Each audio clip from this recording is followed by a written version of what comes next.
محترم المقام جناب شفیق طیب ڈار صاحب بھی ہمارے درمیان بیٹھے ہیں۔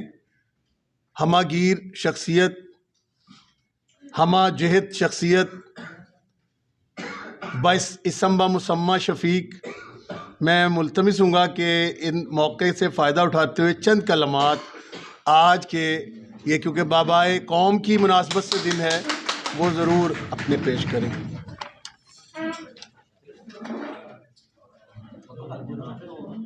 بسم اللہ الرحمن الرحیم۔ یہ نیچے ہو جائے گا۔ الصلاۃ والسلام علی سید الانبیاء والمرسلین۔ آج کی اس تقریب سعید میں حاضر ہونے والے تمام احباب کو قائد ڈے مبارک ہو۔ قائد اعظم محمد علی جناح رحمۃ اللہ تعالی علیہ سچے پکے عاشق رسول تھے، جنہوں نے بحکم رسول خدا صلی اللہ تعالی علیہ وسلم اس پاکستان کی سوچ کو عملی جامہ پہنایا، جن کے ساتھ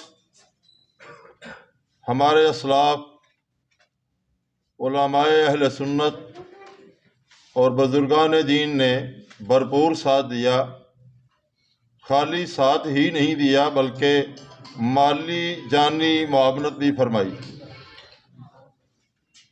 آج ان کی یوم پیدائش پر ہم اکٹھے ہیں۔ ایسے قائد، ایسے لیڈر قوموں کو بار بار نہیں ملتے۔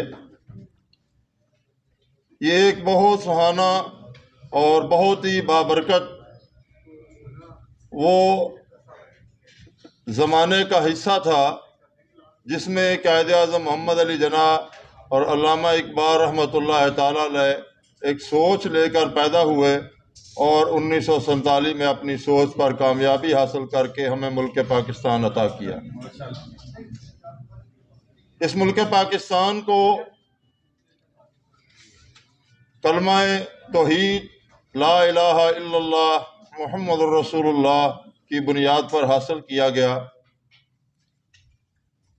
اور آج اس کے ساتھ جو کچھ ہو رہا ہے وہ کسی سے عیاں نہیں، لیکن اس کے بچ جانے کی وجہ بھی کلمہ توحید ہے۔ اگر آج یہ قائم ہے تو اسی واسطے کی نسبت سے قائم ہے، وگرنہ تمام کمپنیاں مل کر جو اجارہ جاری اس کے ساتھ کر رہی ہیں وہ بچنے والا تو نہیں ہے۔ ایک بات کسی دوست نے بڑی عجیب بھی لگی اور لمحہ فکریہ بھی تھا، وہی آپ سے ساتھ شیئر کر کے اجازت چاہوں گا۔ وہ کہنے لگا کہ 90% آبادی پاکستان کی اپنے آپ کو عاشق رسول کہلواتی ہے، دعوے دار ہے کہ ہم عاشق رسول ہیں، ہمارے اندر محب پاکستان ہے، ہمارے اندر پاکستان کی بہت محبت ہے، مگر اس بات کی سمجھ نہیں آتی کہ 90 سے 95% لوگ عاشق رسول ہیں تو کھانے پینے کی ادویات میں بھی ہر طرح کی ملاوٹ کون آگے کرتا ہے؟ یہ کیا یہودیوں کا کام ہے؟ یہ کون لوگ کرتے ہیں؟ میرے بھائیوں، ہمارے قول و فعل میں تضاد ہے۔ جب تک ہم اپنے کیے ہوئے پر پورا نہیں اتریں گے تب تک ہمیں کامیابیاں نہیں ملیں گی۔ ہم کسی نہ کسی دور پر کسی نہ کسی انگریز کے، یہودی کے، عیسائی کے، نصرانی کے غلام ہی ٹھہریں گے۔ جب تک ہمارے قول و فعل کا تضاد ختم نہیں ہوتا ہم کامیاب و کامران زندگی نہیں گزار سکتے، ہمیشہ غلامی کی زندگی گزاریں گے۔ ایک غلامی سے ہم نے آزادی حاصل کر لی، لیکن جو ہمارے اپنی آزادی ہے اس کو ہم خود حاصل نہیں کر رہے۔ ضرورت اس بات کی ہے کہ ہم اپنے قول و فعل کا تضاد ختم کریں، سچائی پر مبنی۔ مجھے الحمدللہ کافی بیرون ملک، خاص کر یورپ کے ممالک میں جانا نصیب ہوا، تو وہاں جا کر میں نے دیکھا کہ ویرانہ ہی کیوں نہیں، لاکھوں روپے ڈالر آپ پھینک دو کسی نے اٹھانے نہیں ہیں۔ سڑکوں پہ ہر چیز آپ کو کھلم کھلا ملے گی، اور صفائی کا ایسا نظام ہے کہ وہاں تنکا بھی جو ہے سڑک پر نہیں ملتا۔ اپنے سگریٹ کی راکھ تک وہ اپنی جیب میں شاپر میں ڈال لیتے ہیں۔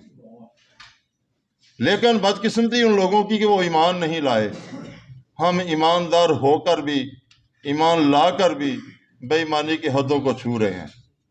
جب تک ہم اپنے اندر اپنے آپ کو یکجا نہیں کریں گے تب تک یہ ملک یکجا نہیں ہو سکتا۔ میری دعا ہے کہ مالک کائنات اس قوم کو، جو پاکستان بنانے وقت محمد علی جناح رحمۃ اللہ تعالی علیہ نے اس قوم کی خواب دیکھی تھی، اس قوم کو سوچا تھا، اس وقت 1946 سے پہلے اس ملک کو ایک قوم کی ضرورت تھی، لیکن آج یہ ملک پکار کر کہہ رہا ہے کہ مجھے قوم دو، میں ملک بن گیا ہوں۔ اللہ ہمیں قوم بننے کی توفیق عطا فرمائے۔